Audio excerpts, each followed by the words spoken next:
आज की क्लासेस में हम लोग क्वाड्रिलेटरल्स के नॉन प्रूविंग वाले क्वेश्चंस करेंगे, वो भी ऐसे क्वेश्चंस जो एग्जाम के पॉइंट ऑफ व्यू से बेहद ही ज्यादा इंपॉर्टेंट होगा।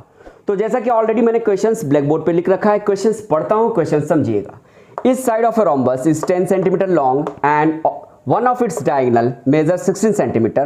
Find the length of the other diagonal and hence find the area of the rhombus. Questions क्या कह रहा है बेटा? क्वेश्चंस कह रहा है क्या कि अगर रोम्बस की इस साइड का मेजर यानी लेंथ 10 सेंटीमीटर है और साथ ही साथ उसकी एक डायगोनल किन्हीं एक डायगोनल्स की मेजर बेटा कितनी दे रखी है यानी लेंथ कितनी दे रखी है 16 सेंटीमीटर दे रखी है। तो कह रहा है क्या क्वेश्चन, तो बताइए उसकी अदर डायगोनल की लेंथ क्या होगी और साथ ही साथ उस रोम्बस का एरिया क्या होगा। यही हम लोग को क्या करना है बेटा, यहां पे फाइंड आउट करना है। यानी दो चीज फाइंड आउट करनी है। पहली चीज हमें क्या, डायगोनल, दूसरी चीज क्या है बेटा, एरिया। ठीक है, गिवन क्या दे रखा है बेटा, तो गिवन हमें दे रखा है रोम्बस की एक साइड का लेंथ, और जाहिर सी बात है रोम्बस की एक साइड का लेंथ पता है तो चारों साइड का लेंथ भी वही होगा, क्लियर। और एक मेजर दे रखी है किसकी, डायगोनल की। तो सबसे पहले क्या करेंगे बेटा, सबसे पहले हम लोग यहाँ पे एक फिगर बना लेते हैं। फिगर समझते हैं, फिगर से काफी आपको आसानी समझ में आएगा। तो सबसे पहले मैं क्या करता हूँ, एक रोम्बस ड्रॉ करता हूँ। क्या ड्रॉ करता हूँ, एक रोम्बस। तो सपोज कीजिए क्या है आपका एक, ये क्या है, रोम्बस है। ये क्या है बेटा, रोम्बस है। ठीक है, क्या है, रोम्बस है। थोड़ा और छोटा कर लेते हैं, ये आपका क्या है, रोम्बस है। ठीक है, तो इसका नाम भी दे देते हैं ए बी सी डी। ठीक है, ये ए बी सी डी है। ठीक है, आपको दिख रहा होगा। और जैसा कि आपको पता है कि रोम्बस की चारों साइड्स आपस में क्या होती हैं, बराबर होती हैं। यानी ये वाली साइड्स, ये वाली साइड्स, ये वाली साइड, ये वाली साइड आपस में क्या होंगी, बराबर होंगी। और यहाँ पे क्वेश्चन में दे रखा है कि इस साइड का मेजर कितना है, 10 सेंटीमीटर है। यानी इसका कहने का मतलब ये है कि ये भी 10 सेंटीमीटर का होगा, ये वाला भी 10 सेंटीमीटर होगा इन लेंथ, ये वाला भी 10 सेंटीमीटर इन लेंथ होगा। ये क्या होती है, रोम्बस की प्रॉपर्टी होती है क्या, कि चारों साइड आपस में क्या होते हैं, बराबर होते हैं। इस वजह से यहाँ पे 10 सेंटीमीटर 10 सेंटीमीटर चारों की लेंथ होगी, क्लियर। अब आते हैं डायगोनल। डायगोनल क्या होता है ये समझ लीजिए बेटा। तो ये आपको दिख रहा होगा, ये एंगल ए दिख रहा है, ये सी दिख रहा है। तो ये एंगल ए के अपोजिट कौन से एंगल, एंगल सी है। तो जो एंगल ए से एंगल सी को जो लाइन जोड़ती है यानी लाइन सेगमेंट जोड़ती है उसी को हम लोग क्या कहते हैं, डायगोनल्स कहते हैं। सिमिलरली यहाँ पे देखिए ये क्या दिख रहा है आपको, बी। ये एंगल कौन सा है, बी है।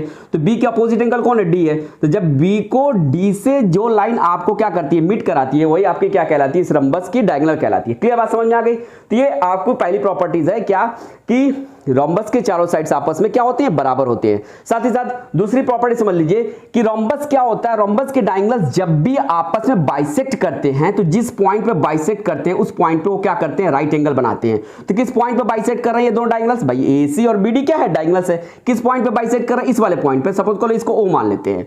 तो जब ये ओ पॉइंट पे जिस पॉइंट पे बाइसेक्ट करेंगे बेटा उस पॉइंट पे ये क्या करेंगे, डायगोनल्स राइट एंगल्स बनाएंगे। क्या बनाएंगे, राइट एंगल। क्या बनाएंगे, राइट एंगल। क्या बनाएंगे, राइट एंगल। ये चारों आपको दिख रहा है राइट एंगल से। क्लियर बात समझ में आ गई। एक और बात समझ लीजिए कि जब बाइसेक्ट का मतलब बेटा यही होता है क्या, कि टू इक्वल पार्ट्स में डिवाइड हो जाना है। तो बाइसेक्ट तो हो रहा है राइट एंगल्स पे, बात समझ में आ रही है ना। बाइसेक्ट का मतलब क्या हो रहा है, टू इक्वल पार्ट्स में डिवाइड भी हो रहे हैं। जैसे कि यहाँ पे आपको यहाँ पे दे रखा है, एक डायगोनल्स की मेजर दे रखी है यानी लेंथ दे रखी है क्या, 16 सेंटीमीटर। तो सपोज कीजिए कि अगर हमने क्या कर लिया कि ये बीडी को हमने क्या मान लिया बेटा, 16 सेंटीमीटर मान लिया। क्या मान लिया, 16 सेंटीमीटर। तो ये बीडी क्या हो रही है, बाइसेक्ट हो रही है। ठीक है, किस पॉइंट पे, तो पॉइंट ओ पे। तो बाइसेक्ट का मतलब क्या हो रहा है, टू इक्वल पार्ट्स में ये क्या हो रही है, डायगोनल डिवाइड हो रही है। टू इक्वल पार्ट्स का मतलब हो गया बेटा कि ये वाली जितनी पार्ट्स की लेंथ होगी यानी ओडी की जितनी लेंथ होगी उतनी क्या होगी बेटा, ओबी की भी लेंथ होगी। तो अगर 16 को टू इक्वल पार्ट्स में डिवाइड करोगे तो कितना आएगा बेटा, 8 सेंटीमीटर आएगा। यानी कहने का मतलब है ये पूरे डायगोनल्स इस पॉइंट पे बाइसेक्ट हो रही है तो यहां से लेके यहां तक की लेंथ कितनी होगी, 8 होगी। उसी तरीके सिमिलरली यहां से लेके और यहां तक की लेंथ कितनी हो जाएगी, 8 सेंटीमीटर हो जाएगी। क्लियर बात समझ में आ रही है।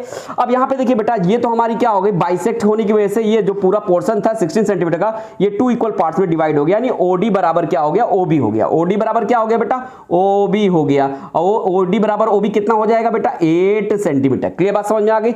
अब यहां से देखिए बेटा ये आपको गौर से दिख रहा होगा, यहां पे ध्यान से देखिएगा तो ये आपको ये वाला पूरा दिख रहा होगा पोर्शन एक राइट एंगल ट्रायंगल की तरह दिख रहा होगा। कैसे राइट एंगल ट्रायंगल, क्योंकि यहां पे बेटा एक एंगल क्या दिख रहा है, इस पूरे ट्रायंगल में एक एंगल क्या दिख रहा है, एक एंगल का मेजर कितना है, 90 डिग्री है। तो जब भी किसी ट्रायंगल में एक एंगल का मेजर 90 डिग्री होता है तो कौन से ट्रायंगल कहलाता है? Right angle triangle. तो ये पूरा पोर्शन आपको दिख रहा होगा, ये वाला राइट एंगल ट्रायंगल दिख रहा होगा। उसी तरीके से सिमिलरली ये वाले में भी देखिए एक राइट एंगल है, तो ये भी क्या है? राइट एंगल ट्रायंगल है। उसी तरीके से ये भी क्या है? एक राइट एंगल ट्रायंगल है। सिमिलरली ये भी क्या है? एक राइट एंगल ट्रायंगल है।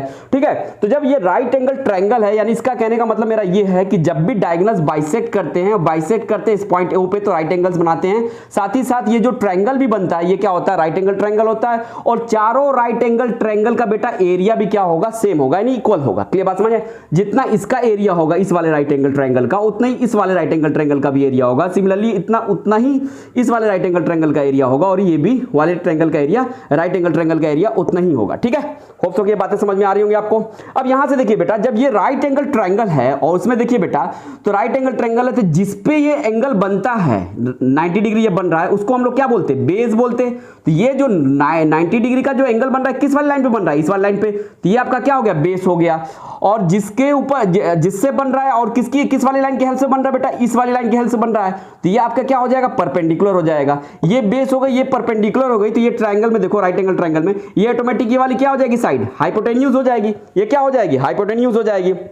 अब यहां से देखिएगा, इस राइट एंगल ट्रायंगल AOD में देखिएगा, हाइपोटेन्यूज की वैल्यू दे रखी है और परपेंडिकुलर की वैल्यू दे रखी है, बट इस बेस की वैल्यू नहीं दे रखी है। तो इसको हम लोग क्या करेंगे? सबसे पहले फाइंड आउट करेंगे। तो कैसे फाइंड आउट करेंगे भैया? तो राइट एंगल ट्रायंगल है तो क्या कर सकते हैं, जब भी राइट एंगल ट्रायंगल होता है और उसमें कोई अननोन साइड होती है बेटा, तो उसको हम लोग किसके हेल्प से निकाल सकते हैं? तो by the help of Pythagoras theorem we can find it. ठीक है, तो हम लोग यहां पे क्या करेंगे? इस वाली अननोन साइड्स की मेजर यानी लेंथ हम लोग क्या करेंगे? With the help of Pythagoras theorem find करेंगे। ठीक है, तो चलिए सबसे पहले, अब ये आपको क्वेश्चन बिल्कुल अच्छे समझ में आ गया होगा, डायगोनल्स वगैरह। ठीक है, तो इस क्वेश्चंस को हम लोग सॉल्व करते हैं। ठीक है, तो जो भी हम लोग यहां पे करेंगे उसको लिखते हुए यहां पे क्या करेंगे? सॉल्व करेंगे। तो सबसे पहली बात है, जो प्रॉपर्टी का मैंने यहां पे इस्तेमाल करके आपको समझाया, उसको हमें सबसे पहले यहां पे क्या करना होता है? लिखना होता है। तो मैं बात लिख दे रहा हूं क्या, कि since the diagonals of the या of a rhombus bisect each other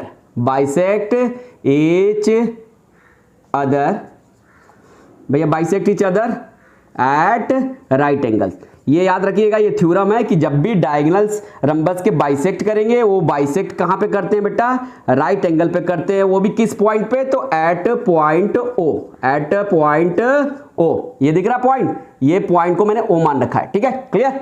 अब यहां पे जब ये बाइसेक्ट कर रहा है एट पॉइंट O और वहां पे 90 डिग्री एंगल बना रहा है, तो ये पूरा ट्रायंगल क्या हो गया? Right angle triangle. ये पूरा ट्रायंगल क्या हो गया? Right angle triangle. तो ये बात यहां लिखना पड़ेगा बेटा, देयरफॉर ट्रायंगल AOD। तो यही बात लिख रहा हूं, therefore triangle AOD is a right angle triangle. और राइट एंगल ट्रायंगल जब भी हो, अगर उसमें एक अननोन साइड होती है बेटा, यानी एक साइड की हमें मेजर यानी लेंथ नहीं पता होती है, तो उसको with the help of Pythagoras theorem निकाल लेते हैं। तो जैसा कि यहां पे आपको दिख रहा होगा, इस वाली ट्रायंगल में ये वाली साइड की लेंथ हमें नहीं पता है, तो इसको हम लोग कैसे निकालेंगे? तो बाय पाइथागोरस थ्योरम। तो लिखेंगे बाय पाइथागोरस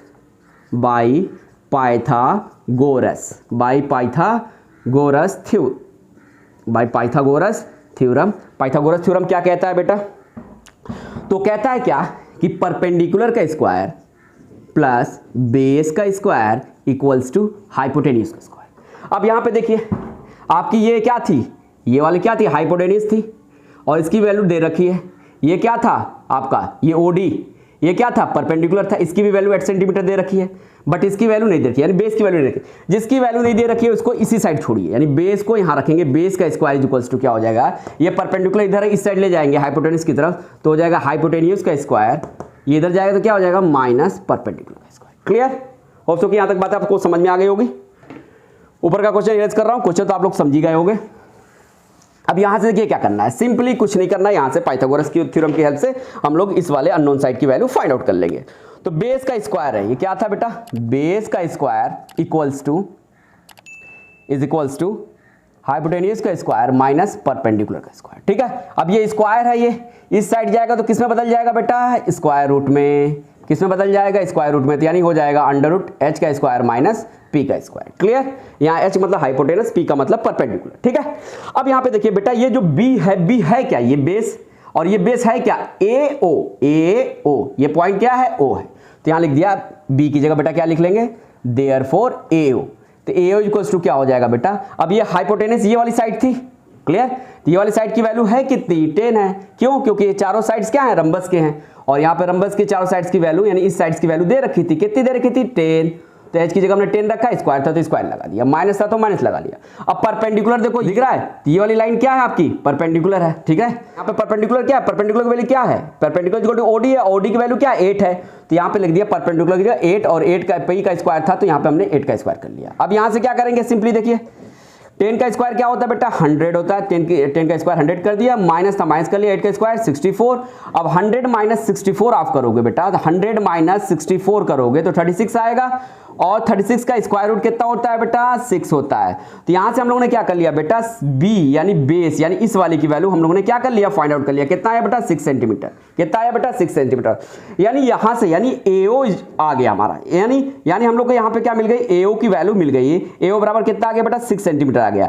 और जैसा कि आप लोग देखो यहाँ पे AC क्या था, डायगोनल्स था, और आपको पता है AC यहाँ पे क्या हो रहा है, इस पॉइंट पे बाइसेक्ट हो रहा है, यानी यहां से यहां तक जितनी लेंथ होगी वही उतनी लेंथ यहां से यहां तक की भी होगी। तो AO बराबर क्या है बेटा, 6 सेंटीमीटर है। तो देयरफॉर ये OC बराबर भी क्या हो जाएगा, 6 सेंटीमीटर हो जाएगा। क्यों, क्योंकि तुमको पता है कि डायगोनल्स आपस में बाइसेक्ट होते हैं। बाइसेक्ट का मतलब ही होता है 2 इक्वल पार्ट्स में डिवाइड हो जाते हैं एट पॉइंट O पे। तो यहां से यहां तक की जो मेजर होगी, जो कि आई है 6 सेंटीमीटर, तो वही यहां से यहां तक की भी होगी, यानी 6 सेंटीमीटर ही होगी। क्लियर बात समझ में आई। तो इस बात को लिखेंगे कैसे, चलिए वो देख लीजिए। इस बात को हम लोग कैसे लिखते हैं, देखिए। तो लिखिएगा बेटा क्या कि since diagonal diagonal since diagonal AC, ये क्या है बेटा, AC बराबर क्या होगा बेटा, AO। AC बराबर ये पूरा डायगोनल दिख रहा है आपको, ये पूरा यहां से यहां तक क्या AO है, और यहां से यहां तक क्या OC है, पूरा मिला देंगे क्या मिल जाएगा, AC। तो AO प्लस OC लिख सकते हैं, ठीक है। अब यहां से क्या करेंगे बेटा, देखो AO बराबर कितना है मेरा, 6 सेंटीमीटर। तो AO की जगह हमने 6 सेंटीमीटर लिख लिया, और OC भी क्या होगा, उतना ही होगा, कितना, 6। तो 6 प्लस 6 कर लिया, सेंटीमीटर में दिया सेंटीमीटर लिख लिया।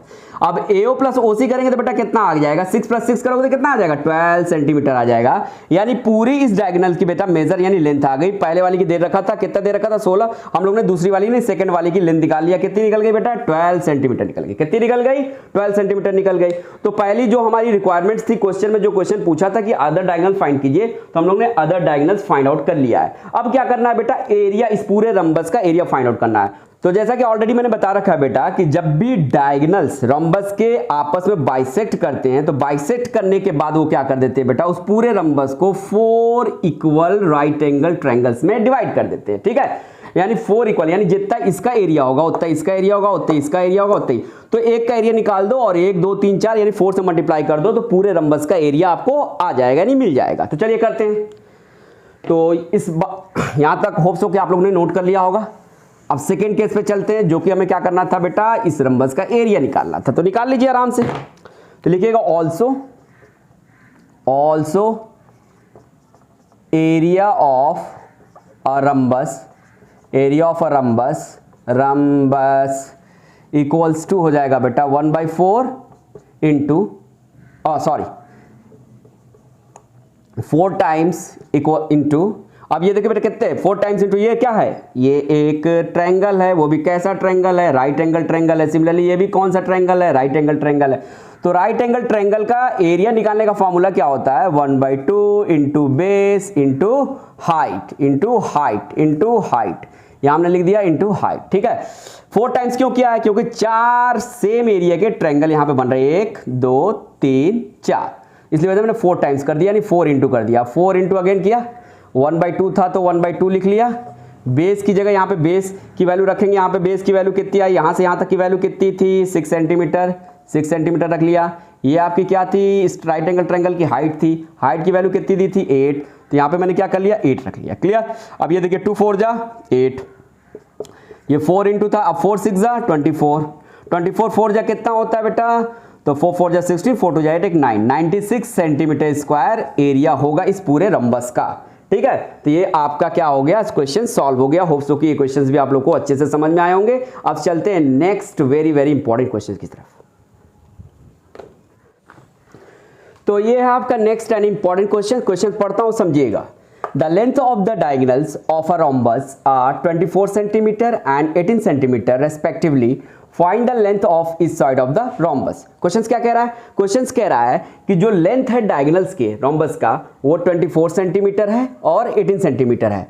तो बताइए फिर उसके साइड का यानी रोम्बस के साइड का लेंथ क्या होगा। यानी यहां पे आपको दे क्या रखा है बेटा, जो रोम्बस की आपको डायगोनल्स की मेजर्स यानी लेंथ दे रखी है और आपसे पूछ क्या रहा है, यानी आपको फाइंड आउट करने को क्या बोल रहा है बेटा, तो side of the rhombus, rhombus की चारों साइड्स की मेजर यानी लेंथ को हमको यहाँ पे क्या करना है, फाइंड आउट करना है। तो चलिए करते हैं।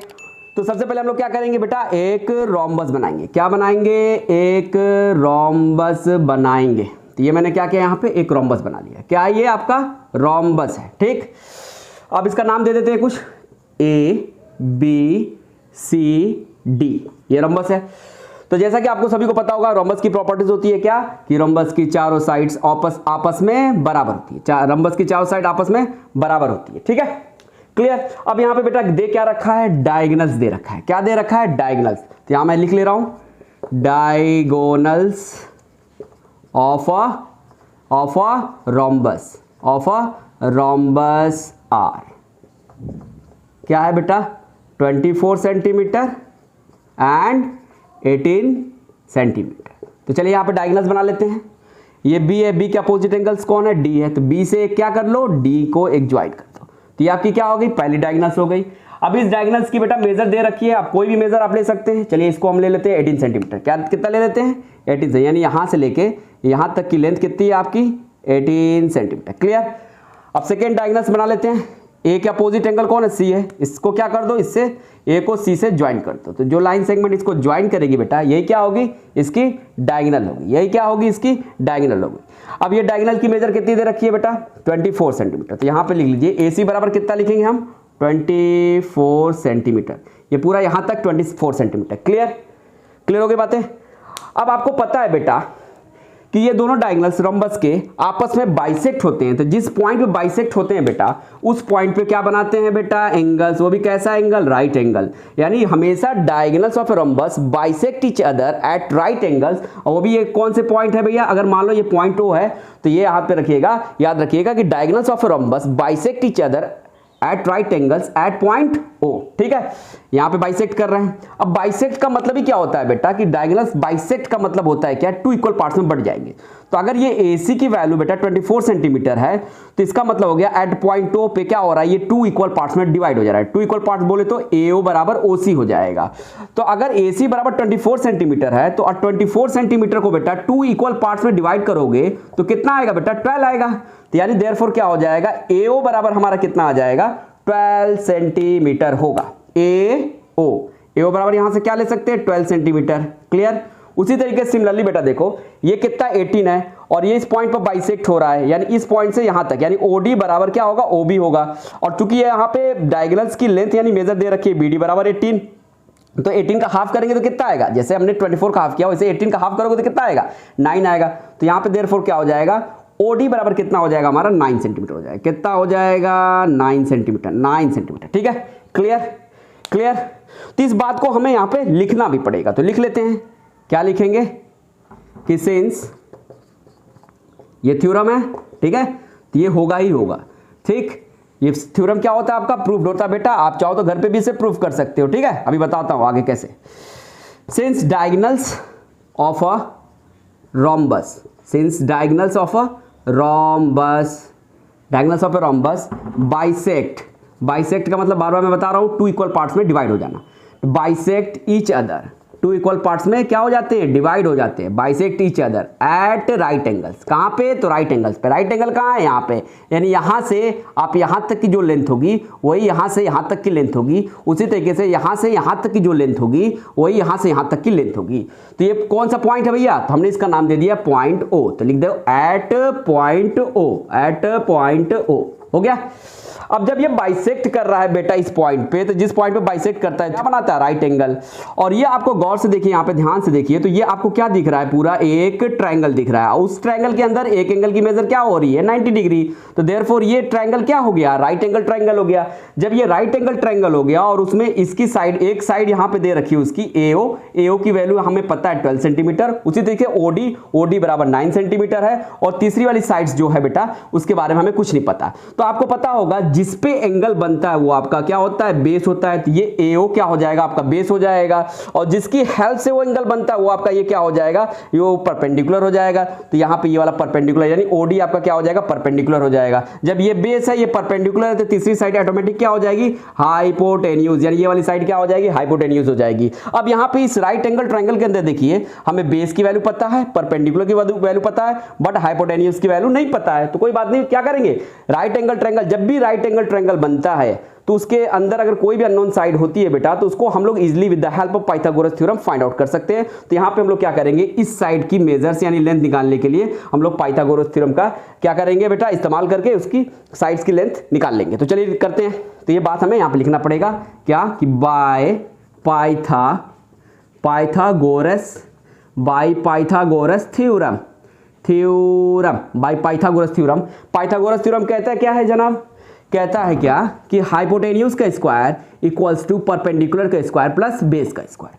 अब ये स्क्वायर है, इस साइड जाएगा तो क्या होगा, स्क्वायर रूट हो जाएगा। Therefore hypotenuse is equals to हो जाएगा अंडर रूट परपेंडिकुलर का स्क्वायर प्लस बेस का स्क्वायर। क्लियर, होप सो की बातें आपको समझ में आ रहा होगा। अब यहाँ पे देखो बेटा, ये हाइपोटेन्यूज है कौन सी साइड, ये वाली साइड हाइपोटेन्यूज है, और ये साइड है क्या, AD। तो यहाँ पे हम लोग लिख सकते हैं देयरफॉर AD क्या, AD इज इक्वल्स टू हो जाएगा क्या बेटा, AD इज इक्वल्स टू क्या हो जाएगा, तो AD इज इक्वल्स टू हो जाएगा परपेंडिकुलर का स्क्वायर अंडर रूट परपेंडिकुलर का स्क्वायर प्लस बेस का स्क्वायर। तो यहाँ मैं क्या कर लेता हूँ, लिख लेता हूँ परपेंडिकुलर का स्क्वायर प्लस बेस का। अच्छा, परपेंडिकुलर का स्क्वायर का मतलब क्या, परपेंडिकुलर तो ये है, इसकी वैल्यू कितनी है, 9 है। तो यहाँ लिख देंगे 9 का स्क्वायर। फिर क्या, बेस का स्क्वायर, तो प्लस है, प्लस लगा लिए, बेस का स्क्वायर। बेस यहाँ पे क्या है, ये है, इसकी वैल्यू कितनी है, 12 है, क्योंकि ये पूरा 24 था, इस पॉइंट पे इक्वल पार्ट्स में डिवाइड होते हैं। तो यहाँ से यहाँ तक कितना होगा, 12 होगा। तो यहाँ लिख दिया 12, और स्क्वायर था तो स्क्वायर लगा दिया। क्लियर, होप सो कि ये बातें आप लोग को अच्छे से समझ में आ रही होगी। अब बस यहाँ से क्या कर लेना, छोटा सा एक कैलकुलेशन है, कैलकुलेट कर लीजिए। यहाँ से आपको क्या मिल जाएगी बेटा, इस वाली साइड्स की लेंथ मिल जाएगी, यानी मेजर्स आ जाएंगे। तो लिखिए therefore AD is equals to क्या हो जाएगा, अब AD इज इक्वल्स टू क्या हो जाएगा, आपको पता है 9 का स्क्वायर कितना होता है, 81। तो 81 लिख दिया मैंने, 9 का स्क्वायर, प्लस था प्लस लिख लिया। 12 का स्क्वायर कितना होता है, 144 होता है, 144 लिख दिया। अब इन दोनों को क्या करना है बेटा, ऐड करना है। जब ऐड करेंगे आप किसको, 81 प्लस कितना 144, तो ये आ जाएगा आपका 225। कितना आ जाएगा, 225। और 225 का बेटा यहाँ से क्या कर लेना है, स्क्वायर रूट निकाल लेना है। तो आप सभी को पता होगा स्क्वायर रूट ऑफ 225 कितना होता है, 15 होता है। यानी AD की हमें क्या हो गई, वैल्यू पता चल गई। यानी AD क्या थी, हाइपोटेन्यूज थी। हाइपोटेन्यूज ये क्या है, रोम्बस की एक साइड है। तो यहाँ पे क्या हो गया बेटा, हम लोग हाइपोटेन्यूज यानी रोम्बस की एक साइड की हम लोग ने मेजर निकाल लिया। वो कितना आया बेटा, 15 सेंटीमीटर। कितना आया, 15 सेंटीमीटर। और आप सभी को पता है कि रोम्बस की प्रॉपर्टीज होती है क्या, कि रोम्बस की चारों साइड्स आपस में क्या होते हैं, बराबर होते हैं। तो इसी बात को यहाँ पे हम लोग को क्या करना था, निकालना था, यानी बताना था कि रोम्बस की चारों साइड्स की मेजर्स क्या होगी। तो ये आपको पता है कि रोम्बस की चारों साइड्स आपस में बराबर होते हैं। तो ये 15 अगर है तो ये भी क्या होगा, 15 होगा, ये भी क्या होगा, 15 होगा, और अगेन ये भी क्या होगा, 15 होगा। ठीक है, तो इस बात को लिखते हुए यहाँ पे हम लोग लिखेंगे क्या, कि since all the sides of a rhombus are equal, ठीक है। therefore क्या बेटा, therefore AD यानी AD, ठीक है, ये दिख रहा है AD, या ऐसे भी बोल सकते हो हाँ AD, फिर DC, AD इक्वल्स टू क्या हो जाएगा, DC हो जाएगा, और DC इज इक्वल्स टू क्या हो जाएगा बेटा, CB कह लो या BC कह लो, बात बराबर, BC हो जाएगा। अब BC बराबर क्या हो जाएगा बेटा, AB हो जाएगा। क्या हो जाएगा, AB हो जाएगा। चारों आपस में क्या होंगे, बराबर होंगे, और एक की लेंथ 15 की साइड्स की भी लेंथ कितनी होगी, 15 होगी। तो देयरफॉर हमने लिख दिया इक्वल्स टू 15 सेंटीमीटर। और यही तो आपसे पूछा था कि चारों साइड्स की मेजर निकालिए, और हम लोग ने यहाँ पे क्या कर लिया, चारों साइड्स की मेजर निकाल लिया। होप सो कि ये भी क्वेश्चन आप लोग को अच्छे से समझ में आए होंगे। अब चलते हैं next and very very important question. तो ये है आपका next and very important question. ये क्वेश्चन एग्जाम में बहुत बार आ चुका है, तो क्वेश्चंस पढ़ता हूं, क्वेश्चन समझिएगा। In the adjoining figure, ABCD is a square. A line segment CX cuts AB at X and the diagonal BD at O such that angle COD is equals to 80 degree. Find the value of X. Question क्या कह रहा है? Question कह रहा है क्या कि यहाँ पे जो एक ज्वाइनिंग फिगर जो है बेटा, ये क्या है? एक स्क्वायर है। ये क्या है? स्क्वायर है। और उस स्क्वायर में जो CX है क्या है? एक लाइन सेगमेंट है, जो कि ये लाइन सेगमेंट क्या करता है बेटा? AB को X पॉइंट पे कट करता है और साथ ही साथ BD को एट पॉइंट O पे कट करता है। वो भी इस तरह कट करता है कि COD बराबर कितना हो जाता है बेटा? 100 COD बराबर कितना हो जाता है बेटा? 80 डिग्री हो जाता है। तो अगर COD बराबर 80 डिग्री होता है तो फिर क्या कीजिए, तो कह रहे तो बताइए x के बराबर क्या होगा? तो बताइए x के बराबर क्या होगा? यानी एंगल यहाँ पे x की हम लोग को क्या करनी है? मेजर निकालनी है, यानी वैल्यू ऑफ हमें यहाँ पे क्या करना है बेटा? x फाइंड आउट करना है। तो चलिए करते कैसे, ये देखिए। तो सबसे पहले आपको पता होगा ये आपको क्या है बेटा? ये एडजॉइनिंग फिगर आपको क्या बता रखा है ऑलरेडी? कह रहा है क्या? ये एक स्क्वायर है। ये क्या है? स्क्वायर है। तो अगर ये बेटा स्क्वायर है तो आप सभी को याद होगा प्रॉपर्टीज, अगर याद नहीं है तो याद करते हुए चलो कि जो एंगल्स होते हैं स्क्वायर के, चारों एंगल कितनी डिग्री के बराबर होते हैं? 90 डिग्री के। कितने डिग्री के बराबर होते हैं बेटा? 90 डिग्री। कितने डिग्री के बराबर? 90 डिग्री के बराबर। तो ये भी 90 डिग्री होगा, ये भी 90 डिग्री होगा, ठीक है, क्लियर। और ये वाला भी 90 डिग्री होगा। ये क्यों होगा 90 डिग्री? क्योंकि ये चारों के चारों क्या है? एंगल स्क्वायर के हैं और स्क्वायर के चारों एंगल 90 डिग्री के ही होते हैं, क्लियर। अब उसके बाद आपको याद होगा बेटा कि जो ये आपको दिख रहा होगा, ये BD क्या है? CX तो डायगोनल नहीं है, ये तो एक लाइन सेगमेंट है, बट BD क्या है आपका? ये डायगोनल है। तो याद रखिएगा ये एक क्या है? थ्योरम है कि जो स्क्वायर के जो एंगल्स होते हैं बेटा, वो डायगोनल के द्वारा क्या किए जाते हैं? बाइसेक्ट किए जाते हैं। क्या किए जाते हैं? बाइसेक्ट किए जाते हैं। यानी कहने का मतलब ये पूरा एंगल 90 डिग्री है तो ये डायगोनल क्या कर देगा? इस पूरे एंगल को बाइसेक्ट कर देगा। यानी बाइसेक्ट का मतलब होता है बेटा क्या? 2 इक्वली पार्ट्स में डिवाइड कर देगा। यानी अगर ये पूरा 90 डिग्री है तो इसको 2 इक्वल पार्ट्स में डिवाइड करेगा तो कितना कितना हो जाएगा बेटा? तो ये जो इस साइड का एंगल है, जो ये वाला एंगल दिख रहा है इस साइड वाला, ये 45 डिग्री हो जाएगा। और जो ये वाला एंगल दिख रहा है, जो इस साइड वाला एंगल दिख रहा है, ये वाला एंगल दिख रहा है, ये भी कितना हो जाएगा? 45 हो जाएगा। ओवरऑल दोनों को ऐड करोगे तो कितना आ जाएगा? ये पूरा 90 डिग्री है। तो ये क्या करता है? डायगोनल्स हमेशा क्या करता है? स्क्वायर अपनी एंगल्स को क्या करता है? बाइसेक्ट करता है। किसका डायगोनल? तो स्क्वायर का डायगोनल्स अपने एंगल को क्या करता है बेटा? बाइसेक्ट करता है। बाइसेक्ट का मतलब होता है 2 इक्वल पार्ट्स में डिवाइड करना। तो 90 डिग्री था तो 90 डिग्री को 2 इक्वल पार्ट्स में डिवाइड करोगे तो कितना हो जाएगा?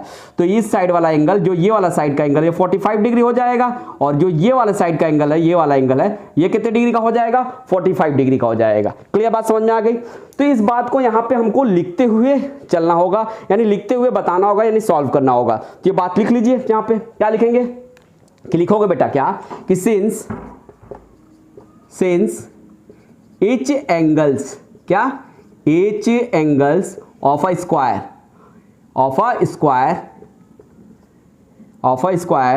is 90 degree. कितने बराबर होता है बेटा? 90 डिग्री। And the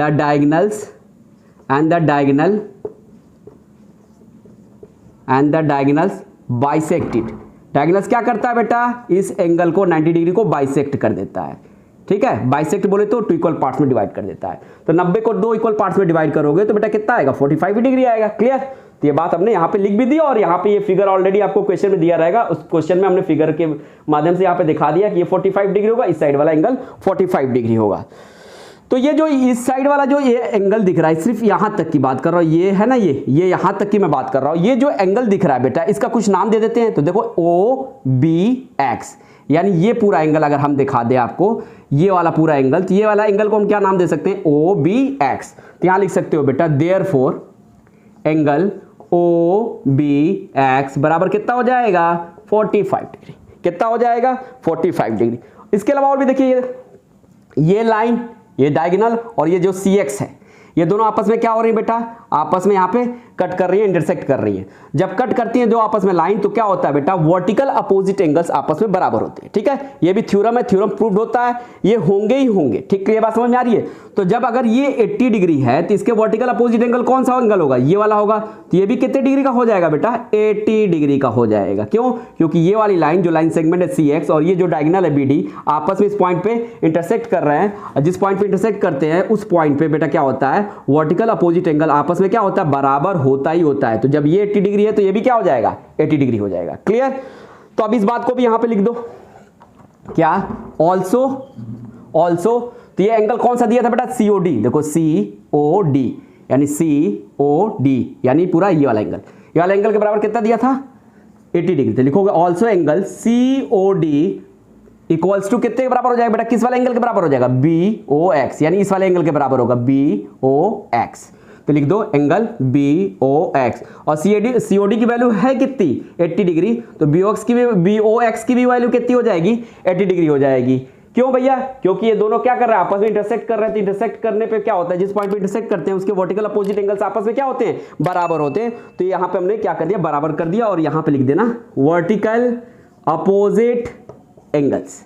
clear. अब आते हैं नेक्स्ट। अब यहां से देखिए बेटा हमको ये क्या दिख रहा है, यहां से देखिए तो ये एक आपको छोटा सा यहां पे ट्रायंगल दिख रहा है। इस ट्रायंगल के अंदर ये वाले एंगल की मेजर पता है, ये वाले एंगल की मेजर पता है, बट ये वाले एंगल की मेजर नहीं पता है। लेकिन हमें ये जरूर पता है कि ट्रायंगल के तीनों एंगल का सम 180 डिग्री होता है। तो उसी की हेल्प से हम लोग क्या कर लेंगे, ये जो अननोन वाला एंगल है इसकी भी वैल्यू हम लोग फाइंड आउट कर लेंगे। तो चलिए कर लेते हैं।